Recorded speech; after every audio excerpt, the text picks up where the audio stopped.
ইফালে ঢেকিয়াখোৱা বৰনামঘৰত ভাওনা প্ৰতিযোগিতা অনুষ্ঠিত হৈ আছে। অসম লাইভ 24 অধ্যক্ষ নিপেন দাসৰ উদ্যোগত এই প্ৰতিযোগিতাৰ অনুষ্ঠিত হৈছে। 5 দিনীয়াকৈ অনুষ্ঠিত হৈছে ভাওনা প্ৰতিযোগিতাখনি। ৰাজ্যৰ ভিন্ন প্ৰান্তৰ 10খন ভাওনাই অংশগ্ৰহণ কৰিছে আৰু প্ৰথম স্থানপ্ৰাপ্ত দলটোৱে লাভ কৰিব 1 লাখ টকা। উপেন চন্দ্ৰ দাস সোঁৱৰণত আগবঢ়োৱা হৈছে এই বঁটা। দ্বিতীয় পুৰস্কাৰ ডক্টৰ বিদ্যাপতি শৰ্মা সোঁৱৰণী বঁটা। এই বঁটাত আছে নগদ 50,000 টকা। তৃতীয় পুৰস্কাৰত আছে নগদ 25,000 টকা। দিনে দুখনকৈ নাটক প্ৰদৰ্শন কৰা হ'ব এই ভাওনা প্ৰতিযোগিতাত। আপোনালোকে দেখিছে প্ৰথম দিনৰ ভাওনা প্ৰতিযোগিতাৰ দৃশ্য। খুব সুন্দৰকৈ উন্নতমানৰ ভাওনা প্ৰদৰ্শন কৰা হৈছে আৰু ভাওনাৰ কলা কুশলীসকলেও মন্তব্য আগবঢ়াইছে ভাওনা প্ৰতিযোগিতাক লৈ।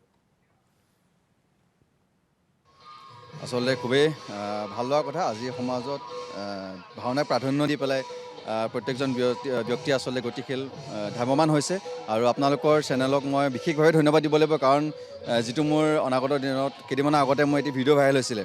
আপোনালোকৰ গুৱাহাটী আপোনালোকৰ অফিচত গৈ মোক সাক্ষাৎকাৰ লৈছিলে আপোনালোকৰ সতীৰ্থ বিকাশ দা আছিলে। গতিকে সেইকাৰণে আপোনালোকৰ চেনেলটো অতিকে বিশেষ আৰু ধন্যবাদ জনাইছোঁ। ভাওনা সংস্কৃতিৰ ক্ষেত্ৰত আপোনালোকে যি পদক্ষেপ লৈছে, আজি ভাওনা প্ৰতিযোগিতা যি আয়োজন কৰিছে ইমান সুন্দৰভাৱে, সঁচাকৈ সকলো ভাৱৰীয়াৰ তৰফৰ পৰা, আমাৰ নাট্যগোষ্ঠীৰ তৰফৰ পৰা আপোনালোকলৈ কৃতজ্ঞতা জ্ঞাপন কৰিছোঁ। আৰু প্ৰতিযোগিতা বুলি ক'লে আচলতে ভয়টো থাকেই।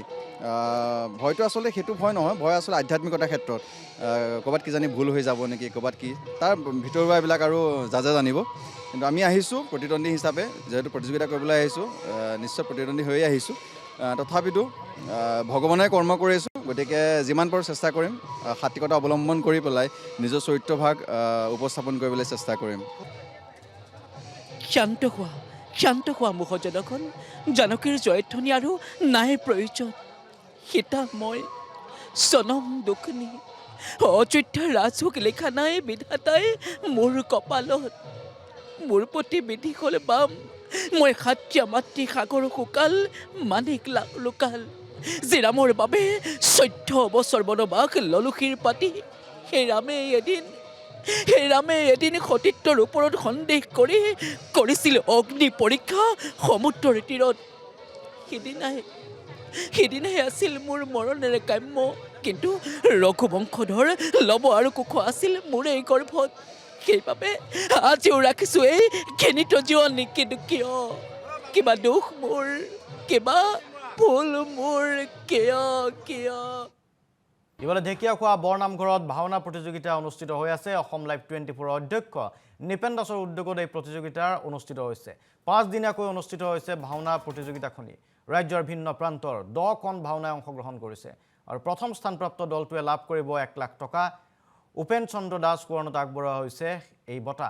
দ্বিতীয় পুৰস্কাৰ ডক্টৰ বিদ্যাপতি শৰ্মা সোঁৱৰণী বঁটা। এই বঁটাত আছে নগদ 50,000 টকা।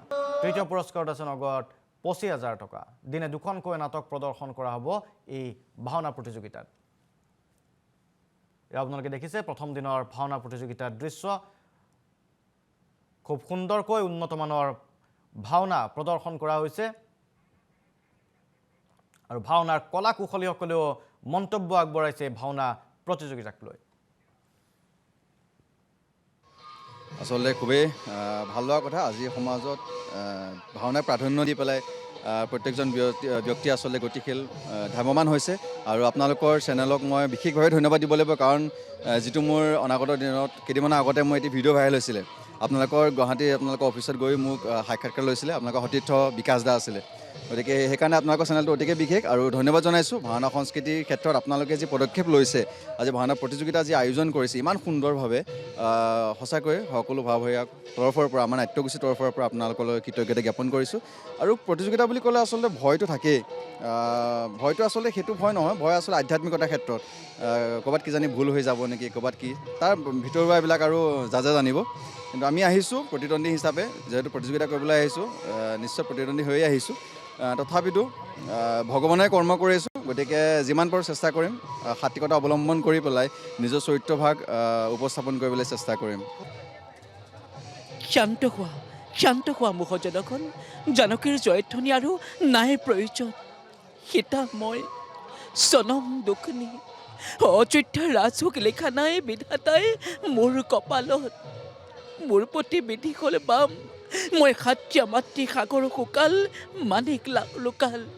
যে ৰামৰ বাবে 14 বছৰ বনবাস ললোখীৰ পাতি সেই ৰামে এদিন সতীত্বৰ ওপৰত সন্দেহ কৰি কৰিছিল অগ্নি পৰীক্ষা সমুদ্ৰৰ তীৰত।